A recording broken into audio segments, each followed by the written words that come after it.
छत्तीसगढ़ का सबसे तेज चैनल में आपका स्वागत है। चलिए बढ़ते हैं आज की खबरों की ओर। विधानसभा चुनाव के करीब आते ही राजनीतिक सरगर्मी तेज हो गई है। ऐसे में सभी पार्टियां अपने अपने दल बल के साथ वोटरों को रिझाने में जुट गई हैं। तो वहीं बड़े बड़े आम सभा और रैली भी आयोजित की जा रही है। इसी कड़ी में जांजगीर चांपा जिले अकलतरा में JCCJ का विधानसभा स्तरीय कार्यकर्ता सम्मेलन आयोजित किया गया।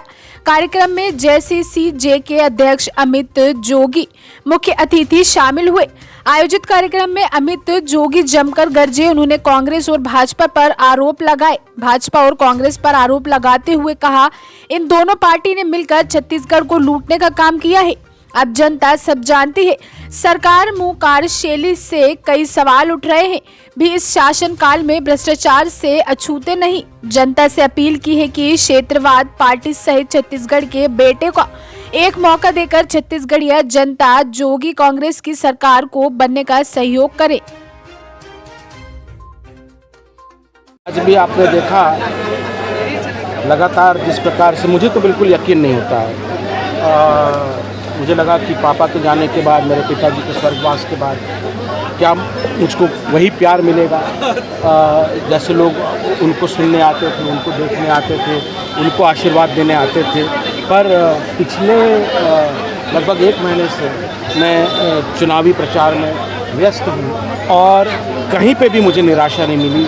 जितना प्यार लोग मेरे पिताजी को, पापा को करते थे, उससे उतना ही, अब मैं बोलूँगा उससे कहीं ज़्यादा प्यार वो उनके बेटे को कर रहे हैं। और जो लोग ये सोचते थे कि जोगी जी की पार्टी अनाथ हो गई है, ख़त्म हो चुकी है, उनका भ्रम छत्तीसगढ़ की जो जनता है वो धीरे धीरे दूर कर रही है और चुनाव तक पूरी तरह दूर कर देगी। देखिए, आप देखेंगे अन्य राज्यों में, आंध्र प्रदेश में तो 100% आरक्षण का प्रावधान कर रखा है। महाराष्ट्र में, उड़ीसा में लैंग्वेज के आधार पर प्रावधान किया गया है। तो हम लोग भी, हमने बाकी प्रदेशों का कानून स्टडी किया है और जब इतना कुछ हम लोग छत्तीसगढ़ की धरती लोगों को दे रही है तो क्या इतनी भी अपेक्षा नहीं करें कि उसके जो लड़के हैं, लड़कियां हैं, उनको नौकरी तक ना मिले?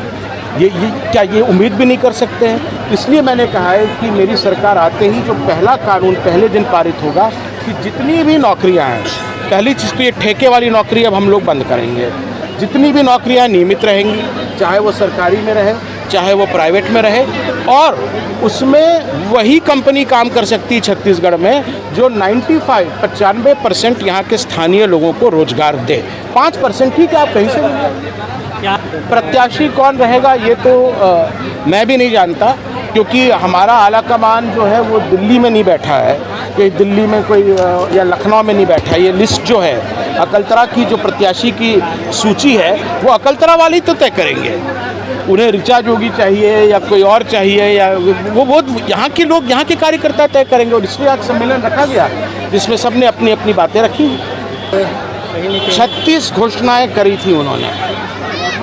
जन घोषणा पत्र जो जोगी जी का शपथ पत्र था, 2018 में आया था, उसी को फोटोकॉपी करके इन्होंने उसका टाइटल बदल दिया, जन घोषणा पत्र लिख दिया। पर केवल नकल करने से बात नहीं बनती ना, नकल करने में भी अकल की ज़रूरत होती है। और इनको तो गजनी के आमिर खान वाली बीमारी हो गई है। घोषणा करते हैं और 15 मिनट बाद पूछो तो भूल जाते हैं। 36 में केवल एक बात 2500 रुपया धान लेने की पूरी की है, बाकी सारी बातें से मुकर गए। शराबबंदी का बोला था, गंगा जल की कसम खा के शराबबंदी का बोला था, पूरे प्रदेश को शराब मंडी बना दिया। और अब उनके मंत्री कहते हैं, वो सरकार कहती कि यहाँ तो संभव ही नहीं है। तो ये रमन सिंह 15 साल में चाउर वाले बाबा से दारू वाले बाबा बने। भूपेश बघेल तो 5 साल में दारू वाले कका बन गए हैं। हर जगह भ्रष्टाचार, रेत में भ्रष्टाचार, कोयले में भ्रष्टाचार, लोहे में भ्रष्टाचार, दारू में भ्रष्टाचार, नौकरी में भ्रष्टाचार, सट्टा में भ्रष्टाचार, यहाँ तक कि गोबर में भी घोटाले। इतनी घोटालेबाज सरकार छत्तीसगढ़ के इतिहास में कभी नहीं रही है।